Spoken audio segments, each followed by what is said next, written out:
पूजन्तं राम रामेति मधुरं मधुराक्षरम् आरुह्य कविताशाखां वन्दे वाल्मीकिकोकिलं श्रुतिस्मृतिपुराणानाम् आलयं करुणालयं नमामि भगवत्पादशङ्करं लोकशङ्करं वागर्धाविव सम्पृक्तौ वागर्धप्रतिपत्तये जगतः पितरौ वन्दे पार्वतीपरमेश्वरौ।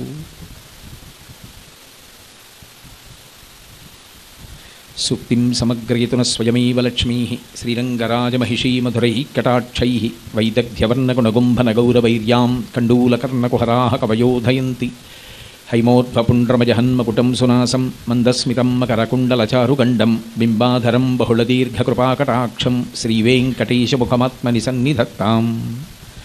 विमलपटी कमलकुटी पुस्तकरुद्राक्षशस्तहस्तपुटी कामाक्षी पक्ष्मलाक्षी कलितविपञ्ची विभासि वैरिञ्ची मनोजवं मरुततुल्यवेगं जितेन्द्रियं बुद्धिमतां वरिष्ठं वातात्मजं वनरयूधमुख्यं श्रीरामदूतं शिरसा नमामि।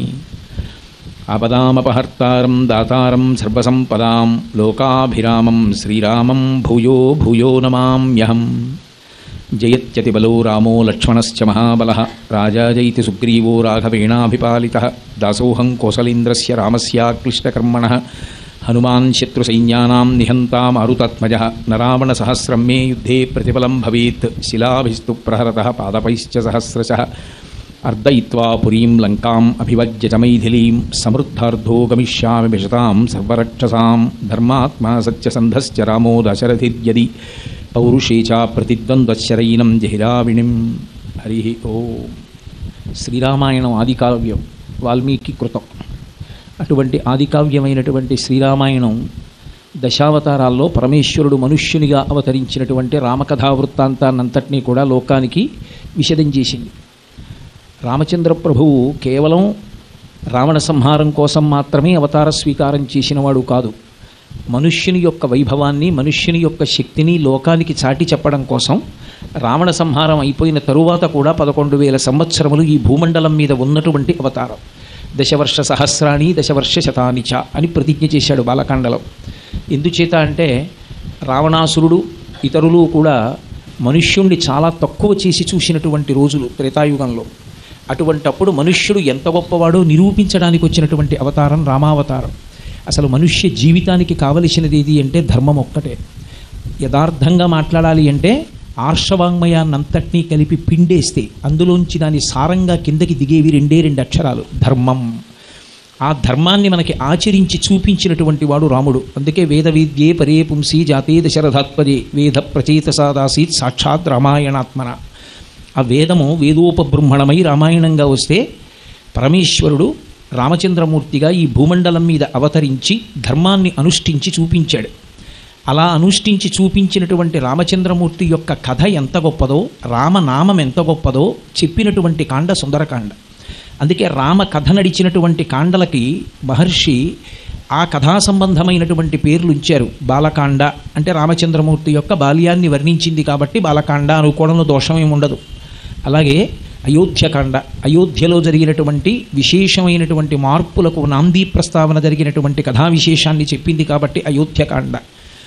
రామచంద్రమూర్తి యొక్క అరణ్యవాసాన్ని వర్ణించింది కాబట్టి అరణ్యకాండ.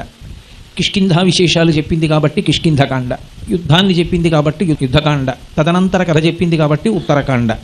కానీ ఒక్క సుందరకాండ దగ్గరికి వచ్చేటప్పటికి మాత్రం మహర్షి కథా సంబంధమైనటువంటి పేరు పెట్టకుండా సుందరకాండ అని పేరు పెట్టారు. ఎందుకు ఆ కాండ సుందరకాండ అయింది అంటే మొట్టమొదటి కారణం అది పారాయణకాండ. శ్రీరామాయణానికి అంతటికీ కూడా శక్తి ఎక్కడ నిక్షేపింపబడి ఉంది అంటే సుందరకాండలోనే నిక్షేపింపబడింది. అందుకే శ్రీరామాయణం పారాయణ చేసేటటువంటి వాళ్ళు ఒక నియమాన్ని పాటిస్తూ ఉంటారు. ముందు సుందరకాండ చదివి తర్వాత బాలకాండ మొదలు పెడతారు. మళ్ళీ బాలకాండ, అయోధ్యకాండ, అరణ్యకాండ, కిష్కింధకాండ అయిన తర్వాత మళ్ళీ సుందరకాండ చదివి యుద్ధకాండ చదువుతారు. అంటే శ్రీరామాయణం చదివేటప్పుడే సుందరకాండ పారాయణం అవుతుంది. పారాయణ యోగ్యత కలిగినటువంటి కాండ సుందరకాండ. అంత శక్తివంతమైనటువంటి కాండ. కేవలం అదొక్కటే కారణమని కాదు. సుందరే సుందరో రామ సుందరే సుందరీ కథ సుందరే సుందరీ సీత సుందరే సుందరం వనం సుందరే సుందరం కావ్యం సుందరే సుందర కపి సుందరే సుందరం మంత్రం సుందరే కిమ్న సుందరం. అసలు సుందరకాండలో సుందరం కానిదేముంది? బాగా సంప్రదాయజ్ఞులైనటువంటి పెద్దలు ఒక మాట చెప్తుంటారు, ఈ లోకంలో సౌందర్యము అనేటటువంటి మాటకి చిరునామా వెతకాలి అంటే రెండు చోట్ల దొరుకుతుంది అని. ఒకటి వాల్మీకి మహర్షి కృతమైనటువంటి శ్రీరామాయణాంతర్గతమైన సుందరకాండ, రెండవది శంకర భగవత్పాదాచార్య కృతమైనటువంటి సౌందర్యలహరి. ఈ రెండే సౌందర్యమునకు ఆలవాలములు. అందులో రామచంద్రమూర్తి బాహ్యమునందు బహుసుందరాకారుడు. పుంసాం మోహన రూపాయ పుణ్యశ్లోకాయ మంగళం. ఒక పురుషుణ్ణి చూసి స్త్రీలు మోహించడం కాదు, పురుషుడైనటువంటి రామచంద్రమూర్తి యొక్క సౌందర్యాన్ని చూసి సాటి పురుషులైనటువంటి వారు పరబ్రహ్మాన్ని తెలుసుకోవాలనేటటువంటి ప్రయత్నంలో ఇంద్రియాల్ని గెలవడానికి భక్తితో కూడిన కర్మాచరణము చేసి తత్కారణము చేత చిత్తశుద్ధి వలన జ్ఞానము పొందాలని ప్రయత్నం చేస్తూ అడవులలో ఉండి తపస్సు చేసేటటువంటి మహర్షులు కూడా రాముని యొక్క మూర్తిని చూసి ఆకర్షింపబడి మోహించారు అంటే రామచంద్రమూర్తి యొక్క అందాన్ని అర్థం చేసుకోవచ్చు. అసలు శ్రీరామాయణం 24,000 శ్లోకాలు చదివితే రాముణ్ణి చూసి రాముడి యొక్క రూపాన్ని చూసి మోహించినటువంటి వాళ్ళు లేరు, అంతటి అందగాడు. కాబట్టి రాముడు సుందరాతి సుందరుడు. ఇక సీతమ్మ చెప్పనే అక్కర్లేదు, అంతటి మహాతల్లి. అశోకవనం మహాసౌందర్యం, రావణాంతఃపురం, కాంచనలంక గొప్ప సౌందర్యం. ఎన్ని విశేషాలు అసలు ఆ లంకాపట్టణంలో. కపి అంటే కోతి రూపంలో ఉన్నటువంటి హనుమ సుందరాతి సుందరుడు. ఈ రెండు పరస్పర విరుద్ధం. లోకంలో ఎక్కడైనా సౌందర్యం లోపిస్తే కోతిలో ఉన్నామంటారు, కానీ కోతి రూపంలో ఉన్నటువంటి హనుమ ప్రధానంగా నడిచినటువంటి సుందరకాండలకి ఆ పేరు రావడానికి కారణం ఆయన సుందరుడు కావడమే. సుందరుడు అన్న మాటకు అర్థం కేవలం బాహ్యంలో అందమని కాదు. ఎవరు ఆత్మని అనుభవంలోకి తెచ్చుకుని ఒక యోగిగా నిలబడగలుగుతాడో అటువంటి యోగి యొక్క కథ చెప్పబడినటువంటి కాండ కాబట్టి అది సుందరకాండ.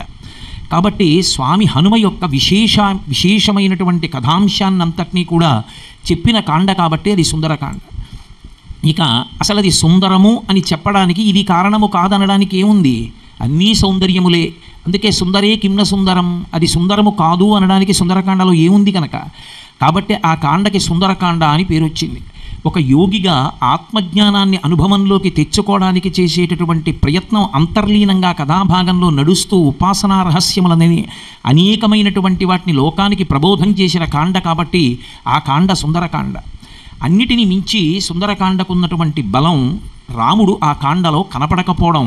కానీ రామనామము, రామకథ, రామ కార్యము మీద వెడుతున్నటువంటి వాళ్ళకి చేసేటటువంటి సాయము వలన కలిగేటటువంటి ప్రయోజనమును ఆవిష్కరించిన కాండ కాబట్టి సుందరకాండ. మిగిలిన కాండలలో రాముడు కనపడతాడు, రాముడు కథలో అంతర్భాగంగా ఉంటాడు, రాముడు నడుస్తాడు, రాముడు బాధపడతాడు, రాముడు శోకిస్తాడు, రాముడు ప్రబోధం చేస్తాడు, రాముడు బాణం విడిచిపెడతాడు, రాముడు యుద్ధంలో పాల్గొంటాడు, రాముడు కూడా దెబ్బలు తింటాడు. ఇన్ని ఉంటాయి. కానీ ఒక్క సుందరకాండ దగ్గరికి వచ్చేటప్పటికి మాత్రం రాముడు ఎక్కడా కనపడడు. ఎక్కడా రాముడు కనపడకపోయినా 1కి 10 మార్లు రామకథ చెప్పబడింది సుందరకాండలో. అది ఎవరి నోటి వెంట? వాక్యజ్ఞుడై ఎక్కడ ఎంత మాట్లాడాలో తెలిసినటువంటి మహాపురుషుడైనటువంటి హనుమ నోటి వెంట ఎన్నో మార్లు రామకథ చెప్పబడి ఆ రామకథ యొక్క బలమేమిటో నిరూపించిన కాండ కాబట్టి సుందరకాండ కాదు. అసలు రామనామము యొక్క గొప్పతనం ఏమిటో లోకానికి చెప్పిన కాండ సుందరకాండ. వశిష్ఠుడు మహానుభావుడు, బ్రహ్మర్షి. అటువంటి వాడు ఈ లోకానికి అందించినటువంటి మహత్తరమైన ఉపకారం ఏది అంటే దశావతారాల్లో వచ్చినటువంటి రామచంద్రమూర్తి యొక్క అవతారానికి రామ అని పేరు ఉంచడమే. ఆ పేరు ఉంచినటువంటి కారణం చేత ఇప్పటికీ మనం ఆ రామనామాన్ని పలికి తరించిపోతున్నాం. అటువంటి నామాన్ని మనకి అందించి రామనామము యొక్క గొప్పతనాన్ని చెప్పిన కాండ కనుక అది సుందరకాండ కాదు. రామ కథావైభవం యొక్క గొప్పతనాన్ని చెప్పడం కాదు, రాముని యొక్క కార్యం మీద వెళ్ళిపోతున్న వాడికి ఒక చిన్న మాట సాయం చేస్తే అది ఎంత శక్తినిస్తుందో చెప్పినటువంటి కాండ సుందరకాండ. అందుకే కిష్కింధకాండ చివరకు వచ్చేటప్పటికి సుందరకాండకి పునాది పడుతుంది. ముందు పునాది లేకుండా పైన భవంతి నిర్మాణం చెయ్యం. పునాది కనపడదు, అడుగునుంటుంది భవనం, పైన కనపడుతుంది. సుందరకాండ ప్రారంభానికి అడుగున ఉన్నటువంటి పునాది కిష్కింధకాండ. కిష్కింధకాండ చిట్ట చివరికి వచ్చేటప్పటికి సంపాతి రెక్కలు కాలిపోయి ఉన్నాడు. రెక్కలు కాలిపోయి ఆకలి ఎక్కువ ఉన్నటువంటి పక్షిజాతిలో పుట్టినటువంటి సంపాతి తనకి కావలసినటువంటి ఆహారాన్ని తాను సమకూర్చుకోలేక తన కొడుకు మీద ఆధారపడి దైన్యమైన జీవితాన్ని గడుపుతున్నటువంటి వాడు ఇక సీతమ్మ తల్లి దర్శనం కాలేదని, సుగ్రీవుడు ఇచ్చిన సమయం దాటిపోయిందని, తాము స్వయంప్రభా బిలంలో బందీకృతులమయ్యామని, ఇంతకాలం ఉండిపోయిన కారణం చేత విలంబనం అయిపోయిందని, ఇక వెనక్కి వెళ్ళినా సుగ్రీవుడు చంపేస్తాడని ఖేదాన్ని పొంది అంగదుడు ప్రబోధం చేస్తే వానరులందరూ ప్రయోపవేశం చేశారు. వాళ్ళు చచ్చిపోవాలని కోరుకున్న వాళ్ళు కారు, చచ్చిపోవడం వినా మార్గం లేని వాళ్ళు. అప్పటికి అంగదుడికి తోచింది అంతే పరిష్కారం. మనం వెనక్కి వెడితే సుగ్రీవుడు చంపేస్తాడు, అందుకని వెనక్కి వెళ్ళడం కన్నా ఇక్కడే చచ్చిపోదామని ప్రయోపవేశం చేశారు. మీరు ఒక్కటి జ్ఞాపకం పెట్టుకోవాలి, మనిషి జీవితంలో చాలా పెద్ద కష్టమని ఎప్పుడు చెప్పవలసి ఉంటుంది అంటే, నేను చచ్చిపోతానండి అంటే. నేను చచ్చిపోతానండి అన్న మాట నోటి వెంట రాకూడదు, చచ్చిపోయే ప్రయత్నం చెయ్యనూకూడదు, అది వేద విరుద్ధం. కానీ వానరులు ఆ పని చేశారు, ప్రాయోపవేశం చేశారు, చేసి చనిపోవడానికి సిద్ధపడ్డారు. చనిపోవడానికి సిద్ధపడినటువంటి వానరులకు సంపాతి వచ్చి రెక్కలు లేనివాడు వాళ్ళు చెప్పుకుంటున్నటువంటి రామకథని విన్నాడు. వాళ్ళు చనిపోదామని పడుకున్న వాళ్ళకి తెలియకుండానే వాళ్ళు ఒకసారి రామకథ చెప్పుకున్నారు. ఎక్కడి ఇక్ష్వాకు వంశం, ఎక్కడి కోసలి రాజ్యం, ఎక్కడి అయోధ్యానగరం, ఎక్కడి దశరథ మహారాజు గారు, దశరథుడికి సంతానం లేకపోవడం ఏమిటి, పుత్రకామేష్టి చేయడం ఏమిటి, రామలక్ష్మణ భరత శత్రుఘ్నులు జన్మించడం ఏమిటి, పెద్దవాడు మహాధర్మమూర్తి రామచంద్ర ప్రభు తండ్రి అయినటువంటి దశరథుడిచ్చినటువంటి మాట నిజం చేసి తండ్రిని సత్యమనందు నిలబెట్టడానికి 14 సంవత్సరములు అరణ్యవాసం చేయడానికి భార్య అయిన సీతమ్మతో తమ్ముడు లక్ష్మణస్వామితో కలిసి అరణ్యానికి రావడం ఏమిటి, జనస్థానంలో రావణాసురుడు అపహరించడం ఏమిటి, ఆ కిష్కింధ దగ్గర ఋష్యమూక పర్వతం మీద ఉన్నటువంటి సుగ్రీవుడితో రామచంద్రమూర్తికి స్నేహం కుదరడం ఏమిటి, వాలిని సంహరించి రాముడు సుగ్రీవుడికి రాజ్యం ఇవ్వడమేమిటి, ప్రత్యుపకారం కోసమని చెప్పి సీతమ్మ తల్లి జాడ కనిపెట్టడానికి అన్ని దిక్కులకి వానరుల్ని పంపిస్తూ దక్షిణ దిక్కుకు మనని పంపడమేమిటి, ఇక్కడికొచ్చిన వాళ్ళం సుగ్రీవుడిచ్చినటువంటి కాలం లోపల సీతమ్మని అన్వేషించడం మాని స్వయం ప్రభా బిలంలో చిక్కుపడిపోవడమేమిటి, వేళ దాటిపోయి చెట్లన్నీ పువ్వులు పూసి కనపడుతున్నాయి, ఋతువు దాటిపోయింది, వెనక్కి వెడితే సుగ్రీవుడు చంపేస్తాడు కాబట్టి మనకి మరణం వినా మార్గం లేని పరిస్థితి ఏర్పడిందని తమకి తెలియకుండానే తామొక్కసారి తమ మృత్యువునకు కారణంగా రామకథనంతటినీ చెప్పుకున్నారు. రామకథని తెలిసో తెలియకో ఒక్కసారి చెప్పుకున్నంత మాత్రం చేత, మిగిలిన వాళ్ళు విన్నంత మాత్రం చేత రెక్కలు లేని సంపాతి అక్కడికి వచ్చాడు. ఎందుకని అందులో అంతర్భాగంగా సీతాపహరణం జరిగినప్పుడు ఒక పక్షి జటాయువు రక్షించడానికి ప్రయత్నించడం ఏమిటి, రావణుడు సంహరించడం ఏమిటి అన్న మాట వాడారు వానరులు. ఎవడు రా నా సోదరుడి పేరెత్తినవాడు అని వచ్చి పర్వత శిఖరం మీద నించున్నాడు. సంపాతి నిలబడితే మనందరినీ తిరియడానికి వచ్చింది పక్షి అని బెంగపెట్టుకున్నారు వాళ్ళు. నిజంగా చచ్చిపోయే వాళ్ళైతే ఆ పక్షి వచ్చి చంపేస్తే బెంగపెట్టుకోవడం ఎందుకు, ప్రయోజనం అయిపోయిందని సంతోషించాలి. కానీ ఆ పక్షి చంపేస్తుందని బెంగపెట్టుకున్నారు. ఒరే అది రామకథ అంటోంది, జటాయు అంటోంది, తీసుకురండి రా అన్నారు. కొంతమంది వెళ్ళారు, రెక్కలు కాలిపోయాయి, నేను నడవలేనంటున్నాడు కాబట్టి ఎత్తి తీసుకొచ్చి అక్కడ పెట్టారు. అన్నీ విని జలతర్పణలు ఇచ్చి ఆ సంపాతి అంది, నాకు రెక్కలు లేవు, కాలిపోయాయి. ఒకానొకప్పుడు సూర్యుడికి దగ్గరగా వెళ్ళడంలో వేడికి కాలిపోయి కింద పడిపోయాను. నా సోదరుడు జటాయువు ఏటో వెళ్ళిపోయాడప్పుడు, కాబట్టి కానీ నాకు దూరదృష్టి ఉంది, ఇక్కడి నుంచి చూడగలను. లంకాపట్టణంలో సీతమ్మ తల్లి బందీకృత అయి ఉన్నది, మీలో సమర్థత కలిగిన వాళ్ళు వెళ్ళి సీతమ్మని అన్వేషించి జాడ కనిపెట్టవచ్చు అంది. రాముని యొక్క కార్యం మీద వెడుతున్నటువంటి వానరులు కష్టంలో ఉన్నప్పుడు మాట సహాయం చేసింది సంపాతి.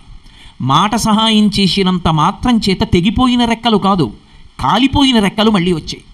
అంటే సుందరకాండ ప్రారంభం చేసే ముందే కిష్కింధకాండ చిట్ట చివరిలో మహర్షి రామకథా వైభవాన్ని, రామనామ వైభవాన్ని, రామకార్యం మీద వెడుతున్నటువంటి వాడికి చేసినటువంటి కించిత్ సహాయం ఎంత గొప్ప ఫలితాలు ఇస్తుందో అసలు అది లెక్క పెట్టడానికి సాధ్యం కాదన్న విషయాన్ని నిరూపణం చేశారు. రెక్క తెగిపోతే అంటుకుంటే ఏదో కొంతవరకు బాగుంటుంది, రెక్క విరిగిపోతే మళ్ళీ బాగుపడితే బాగుంటుంది. కాలిపోయాయి రెక్కలు, కాలిపోయిన రెక్కలు కలిగినటువంటి సంపాతికి మళ్ళీ రెక్కలు పుట్టాయి. కేవలం రామకార్యం మీద వెడుతున్న వాళ్ళకి మాట సాయం చేసినంత మాత్రం చేత. అంత గొప్పది రామకార్యం. రామకార్యంలో ఉన్న వాళ్ళకి కించిత్ సహాయం ఎంత శక్తినిస్తుంది అనడానికి కిష్కింధకాండలో పునాది వేశారు మహర్షి. అంత గొప్ప రామకథని 1కి 10 మార్లు చెప్పిన కథ కాబట్టి ఆ కాండ సుందరకాండ. అందుకే అప్పటికీ ఇప్పటికీ ఎప్పటికీ ఒక్కటే పరిష్కారం. ఇంట్లో ఆడపిల్లకి పెళ్లి కాకపోయినా, బిడ్డలు పుట్టకపోయినా, కొడుక్కి ఉద్యోగం రాకపోయినా, ఇంట్లో అశాంతిగా ఉన్నా, అనారోగ్యంగా ఉన్నా, మనసుకి ఏదో ఖేదంగా ఉన్నా, కలిసి రాకపోయినా, ఏవైనా పాపగ్రహాలు దుష్టమైనటువంటి చూపు జాతకంలో చూస్తున్నా, ఏలినాటి శని నడుస్తున్నా, అన్నిటికీ పరిష్కారం ఏది అంటే సుందరకాండ వినడమే, సుందరకాండ చదువుకోవడమే. అంత శక్తివంతమైన కాండ సుందరకాండ. వాల్మీకి మహర్షి మనకి అందించినటువంటి అద్భుతమైన అమృత భాండము.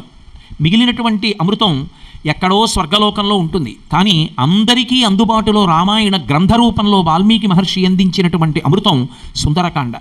అటువంటి సుందరకాండ ప్రారంభం చేసే ముందు మహర్షి ఒక మాట చెప్తారు.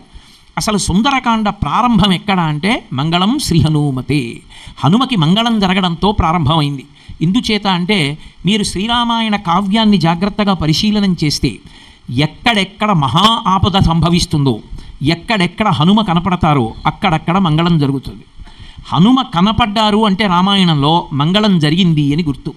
మొట్టమొదట హనుమ కనపడేది ఎక్కడ అంటే కిష్కింధకాండలో రామలక్ష్మణులు వెళ్ళిపోతుంటే వాళ్ళని చూసి వాలి నన్ను చంపడానికి 2 నరుల్ని పంపించాడని బెంగపెట్టుకుని పారిపోతున్నటువంటి సుగ్రీవుణ్ణి ఒడిసి పట్టుకుని మాట్లాడతారు హనుమ. ఎందుకంత భయపడతావు, వచ్చిన వాళ్ళెవరో కనుక్కొస్తానన్నాడు. అంటే సన్యాసి రూపంలో వెళ్ళు నిజం చెప్తారన్నారు. భిక్షు రూపం వేసుకుని రామలక్ష్మణులతో మాట్లాడినటువంటి హనుమ వాళ్ళిద్దరి దర్శనం చెయ్యగానే వాళ్ళ ఔన్నత్యాన్ని గ్రహించి, దివ్యత్వాన్ని గ్రహించి భిక్షు రూపాన్ని విడిచిపెట్టారు. రామలక్ష్మణుల్ని తీసుకుని సుగ్రీవుడి దగ్గరికి వచ్చారు. సుగ్రీవుడికి రాముడితో చెలిమి కలిగింది, రాజ్యం వచ్చింది, భార్య రుమ వచ్చింది. హనుమ కనపడుతూనే సుగ్రీవుడికి రాముడికి కూడా మంగళం. తరువాత మళ్ళీ దక్షిణ దిక్కుకి వానరులు వెళ్ళినప్పుడు ఎవ్వరికీ సీతమ్మ తల్లి దర్శనం కాక వేళ దాటిపోయి వెనక్కెడితే సుగ్రీవుడు చంపేస్తాడని 100 యోజనముల సముద్రాన్ని దాటలేక ఆగిపోయినప్పుడు సముద్రాన్ని దాటి వెళ్ళి సీతమ్మ తల్లి దర్శనం చేసి శుభవార్త చెప్పే వానరులందరికీ ప్రాణాలు తిరిగి ఇచ్చినటువంటి వారు స్వామి హనుమ. మళ్ళీ సుందరకాండలో సీతమ్మ తల్లి రామదర్శనం కాలేదని బెంగపెట్టుకుని ఉరిపోసుకుని ప్రాణాలు విడిచిపెట్టేస్తానన్నప్పుడు చించుపావృక్షం మీద కూర్చుని రామకథ చెప్పి సీతమ్మ తల్లికి ప్రాణాల మీద ఆశ కలిగేటట్టు చేసి సీతమ్మ బ్రతకడానికి కారణమైన వారు హనుమ. సీతమ్మ తల్లి క్షేమవార్త రామచంద్రమూర్తికి చెప్పి రామచంద్రమూర్తి సంతోషించి బ్రతికేటట్టు చేసిన వారు హనుమ. చిట్ట చివర ఇంద్రజిత్తు సంహారం చెయ్యడంలో చాలా ఇబ్బంది ఏర్పడితే ఇంద్రజిత్తు మళ్ళీ హోమం చెయ్యడానికి వీలు లేకుండా ప్రతిబంధకాన్ని సృష్టించి ఇంద్రజిత్ మరణించడానికి తగిన నేపథ్యాన్ని సృష్టించినటువంటి వారు హనుమ. బ్రహ్మాస్త్ర బంధనంతో యుద్ధకాండలో ఇంద్రజిత్తు అందరినీ పడగొట్టేస్తే రామలక్ష్మణులు కూడా కింద పడిపోతే ఉత్తర క్షణంలో వెళ్ళి సంజీవనీ పర్వతాన్ని తీసుకొచ్చి ఇన్ని కోట్ల మంది వానరుల్ని రామలక్ష్మణుల్ని బ్రతికించినటువంటి మహాపురుషుడు హనుమ.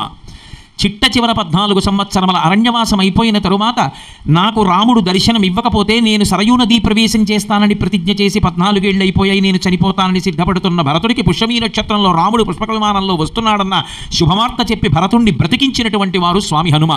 అందుకే ఎక్కడెక్కడ హనుమ యొక్క కథ చెప్పబడుతుందో, ఎక్కడెక్కడ హనుమ యొక్క ప్రస్తావన వస్తుందో అక్కడక్కడ మంగళం జరుగుతుంది. అంతటి మహానుభావుడైనటువంటి హనుమ యొక్క కథా విశేషాన్ని విశేషంగా చెప్పినటువంటి కాండ సుందరకాండ. అసలు సుందరకాండ యొక్క వైభవం ఎక్కడ ప్రారంభమైంది అంటే హనుమకి శాప విమోచనం అవడంతో ప్రారంభమైంది. ఉత్తరకాండలో మహర్షి దానికి సంబంధించిన రహస్యాన్ని చెప్తారు. బాలుడిగా ఆయన జన్మించినప్పుడు ఒక విశేషం జరిగింది. దేవతలందరూ తమ తమ శక్తుల్ని ధారపోసి తమ ఆయుధముల చేత హనుమ నిర్జింపబడరు అని వరమిచ్చారు. చిన్న పిల్లవాడు, ఇంత బలం ఉన్నవాడు, ఆ బలాన్ని ఏం చేసుకోవాలో తెలియక ఋష్యాశ్రమాల్లో ఋషులు ఆరేసుకున్నటువంటి మడిబట్టలు చింపేస్తూ ఉండడం, హోమగుండాలు తిరగబడేస్తూ ఉండడం, ఫలాల్ని పుష్పాల్ని చిమ్ముతూ ఉండడం చేస్తుంటే ఆ ఋషులందరూ కలిసి శాపవాక్కు విడిచిపెట్టారు. శేపురేనం రఘుశ్రేష్ఠ నాతి క్రుద్ధాతిమన్యవహ అన్నాడు అగస్త్యుడు ఉత్తరాఖండలో. వాళ్ళు కోపంతో ఇవ్వలేదు, ఇంత చిన్న పిల్లవాడికి ఇంకా ఇప్పుడే ఇంత బలం అవసరం లేదు, అందుకని ఈ పిల్లవాడు తన బలమును తాను మరిచిపోవుగాక. మళ్ళీ ఎప్పుడు జ్ఞాపకం రావాలి? ఎప్పుడు ఈ పిల్లవాడికి తన బలం తనకి జ్ఞాపకానికి వస్తే రామకార్యం నెరవేరుతుందో, లోకానికి మంగళాలవుతాయో అటువంటి కాలమునందు ఇతని యొక్క బలాన్ని గుర్తు చేయడానికి తగినటువంటి స్తోత్రాన్ని చెయ్యగలిగిన వాడి యొక్క బుద్ధి ప్రచోదనమై వాడు స్తోత్రం చేస్తాడు. అప్పుడు మళ్ళీ ఈయన బలం ఈయనకి జ్ఞాపకానికి వస్తుంది అని వరం ఇచ్చారు, శాప విమోచనం ఇచ్చారు. అందుచేత హనుమ బలం హనుమకి తెలియదు కాబట్టే అవసరమైతే తాను వాలిని కూడా చంపగలనన్న విషయాన్ని కూడా మరిచిపోయి కష్టంలో ఉన్న సుగ్రీవుడు భూమండలాన్నంతటినీ కూడా పట్టి తిరుగుతున్నటువంటి రోజులలో ఆయన వెంట ఉన్నటువంటి వానరులు 4 కిష్కింధకాండలో. నలుడు, నీలుడు, తారుడు, హనుమ. ఆయన కూడా సుగ్రీవుడితో పాటే తిరుగుతూ ఉండేవారు. అటువంటి వారికి కిష్కింధకాండ చివరికి వచ్చేటప్పటికి శాప విమోచనమైంది. కొంతమంది తెలియక ఒక మాట అంటుంటారు, హనుమ బలం హనుమకి తెలియదు, మనం హనుమని స్తోత్రం చేస్తే శాప విమోచనం అవుతుందని. అది దోషభూయిష్టం. ఆయనకి ఎప్పుడో శాప విమోచనం అయిపోయింది. ఇప్పుడు కొత్తగా మనం ఏమో ఆయన్ని స్తోత్రం చేసి శాప విమోచనం కల్పించవలసిన అగత్యం లేదు. కిష్కింధకాండ చివరిలో హనుమ బలం హనుమకి జ్ఞాపకానికి వచ్చింది కాబట్టే సుందరకాండ మలుపు తిరిగింది. రామాయణ మహామాలారత్నం వందే అనిలాత్మయం. రామాయణం అనేటటువంటి మహామాలకి అటు ఇటు ఉన్నటువంటి పేటలకి మధ్యలో ఉన్నటువంటి మణిపూస హనుమ. ఆయన లేనినాడు రామాయణానికి అందమే లేదు.